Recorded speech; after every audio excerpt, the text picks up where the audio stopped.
Saya akan memulai debat dalam 3, 2, 1. Demokrasi dibangun di atas fondasi kesetaraan hak politik setiap warga negara. Salah satu hak yang paling mendasar adalah hak untuk mencalonkan diri dan dipilih dalam jabatan publik tanpa adanya diskriminasi dari latar belakang sosial, ekonomi, pendidikan, ataupun akses terhadap sumber daya. Dalam konteks negara demokratis seperti Indonesia, mendorong partisipasi politik yang seluas-luasnya merupakan prioritas, bukan malah mempersempitnya dengan ujian yang berpotensi diskriminatif. Mosi ini memang terdengar solutif pada permukaannya, namun ini menyimpan banyak sekali problematika serius secara prinsipal dan juga praktikalnya, terutama dalam membatasi hak politik setiap warga menciptakan standar semu. Pada status quo, masalah utama demokrasi bukan karena kandidat tidak dites, tetapi karena akses politik masih elitis dan pendidikan politik publik yang masih minim. Maka di sini saya membuat 3 framing permasalahan. Yang pertama, masalah demokrasi bukan terletak pada kurangnya tes, tetapi pada tertutupnya akses politik dan lemahnya pendidikan politik. Permasalahan utama pada status quo adalah akses untuk menjadi politisi yang terlalu eksklusif dan dikendalikan oleh elit partai. Seseorang dapat menjadi calon kandidat bukan karena mereka memang kompeten, memang mereka mampu, tetapi karena mereka memiliki koneksi, mereka memiliki uang, mereka memiliki popularitas. Sementara itu, rakyat sering salah memilih karena tidak mendapatkan pendidikan politik yang memadai. Maka, solusi dari permasalahan ini bukan mengadakan tes, tetapi membuka ruang agar lebih banyak rakyat biasa yang bisa naik ke panggung politik dan memastikan rakyat paham siapa pemimpin yang telah dipilih. Yang kedua, tes kompetensi adalah solusi palsu untuk masalah yang lebih dalam. Tes kompetensi di sini memang terlihat sangat solutif, tetapi sebenarnya tidak membentuk akar masalah, yaitu korupsi dalam internal partai, lemahnya akuntabilitas pemimpin, dan rendahnya partisipasi publik dalam pengawasan. Tes justru membuka ruang baru untuk penyalahgunaan kekuasaan di dalam pihak yang berkuasa, di mana di sini pihak yang berkuasa dapat menyaring lawan-lawan politik melalui sistem tes yang manipulatif. Kita di sini seharusnya mereformasi partai politik, memperluas pendidikan politik, dan memperkuat sistem demokrasi dari akarnya, bukan malah menyetel standar ujian. Yang ketiga, demokrasi substantif menuntut kesetaraan akses. Hak mencalonkan diri adalah hak dasar setiap warga negara. Dengan adanya tes, maka kita membatasi demokrasi hanya untuk kalangan tertentu saja. Memang ini terlihat rapi di permukaan, tetapi ini hanya melayani kelompok elit yang memang memiliki akses pendidikan yang tinggi dan juga sumber daya yang memadai. Pada akhirnya, ini rakyat akan disuguhi pilihan dari kalangan yang dianggap layak secara teknis, tetapi tidak benar-benar memahami kehidupan rakyat menengah ke bawah.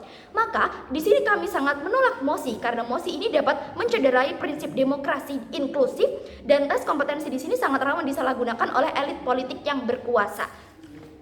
Memasuki argumen saya, yang pertama pada prinsipnya, mosi ini sangat bertentangan dengan demokrasi substantif. Tim Pro menyatakan bahwa tanggung jawab politisi sangat besar, sehingga harus benar-benar disaring dengan adanya tes. Tetapi, apakah sistem demokrasi itu tentang siapa yang paling pintar, atau sistem demokrasi di sini tentang siapa yang paling dipercaya oleh rakyat?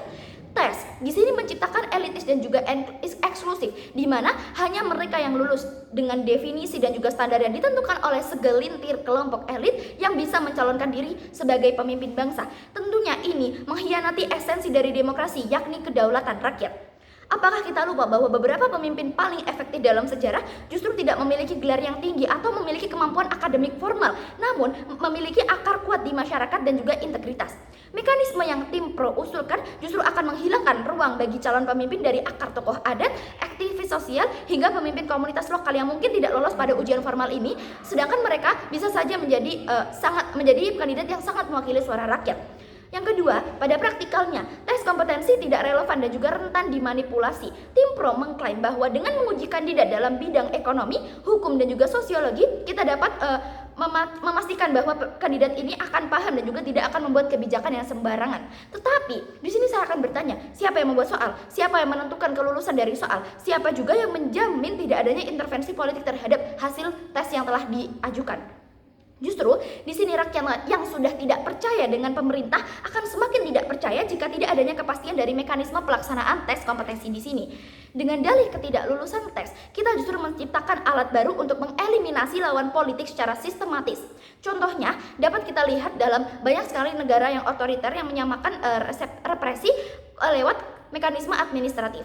Selain itu, apakah kita benar-benar percaya bahwa pengetahuan teoritis dari ujian bisa mengukur kapasitas seorang pemimpin? Seorang kandidat bisa tahu hukum negara, tetapi mereka belum tentu memiliki empati sosial. Mereka belum tentu dapat mengayomi rakyat dan dapat mewakili suara dari rakyat. tes di sini hanya menguntungkan mereka yang sudah memiliki hak khusus pendidikan, sedangkan mereka yang belum memiliki pendidikan yang tinggi tidak akan dapat mengikuti tes yang telah diajukan ini. Maka dalam demokrasi, mekanisme kontrol terbaik adalah bukan ujian tetapi check and balance, transparansi, dan partisipasi publik aktif. Jika di sini tidak ada kepercayaan terhadap pemerintah, jawabannya adalah membuka ruang rakyat untuk masuk kepada sistem pemerintah, bukan menutupnya dengan filter ujian yang malah membatasi hak demokrasi setiap rakyat. Maka di sini tim oposisi akan mengajukan dua proposal. Yang pertama, reformasi kaderisasi partai politik. Mekanismenya kami akan mewajibkan partai untuk melakukan kaderisasi terbuka dan juga transparansi dengan pelatihan berjenjang untuk calon kandidat atau calon pemimpin, dan negara bisa memberikan insentif dana kepada partai yang melakukan pelatihan kepemimpinan berbasis akar rumput. Manfaatnya di sini akan meningkatkan kapasitas kandidat dari bawah tanpa membatasi hak-hak politiknya. Lalu proposal yang kedua adalah pendidikan politik publik yang masif. Alih-alih kita menguji kandidat, kami di sini ingin rakyat yang malah melek akan politik. Negara bisa membuat program pendidikan politik di sekolah, kampus, ataupun komunitas yang dimana ini akan berfokus kepada literasi kebijakan publik, sejarah politik, dan juga kontrol terhadap pemerintah. Di sini sangat bermanfaat karena rakyat akan lebih cerdas untuk memilih pemimpin ataupun kandidatnya, sehingga otomatis ini akan menyaring kandidat-kandidat yang memang buruk. Ini sangat penting karena banyak sekali remaja sekarang tidak mengikuti berita terbaru, sehingga mereka banyak sekali yang golput. Mereka hanya memilih karena ikut-ikutan ataupun mereka memilih hanya karena suruhan dari orang tuanya.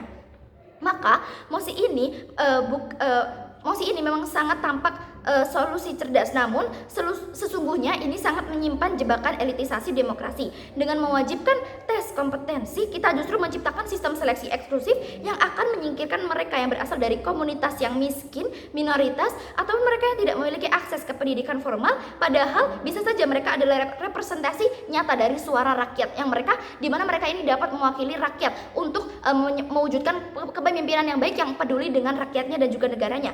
Demokrasi yang sehat tidak terlahir dari penyaringan akademik, tapi di sini dari partisipasi rakyat yang inklusif, transparansi, dan juga pengawasan rakyat terhadap kekuasaan yang ada di negara ini. Saya bangga menjadi tim oposisi.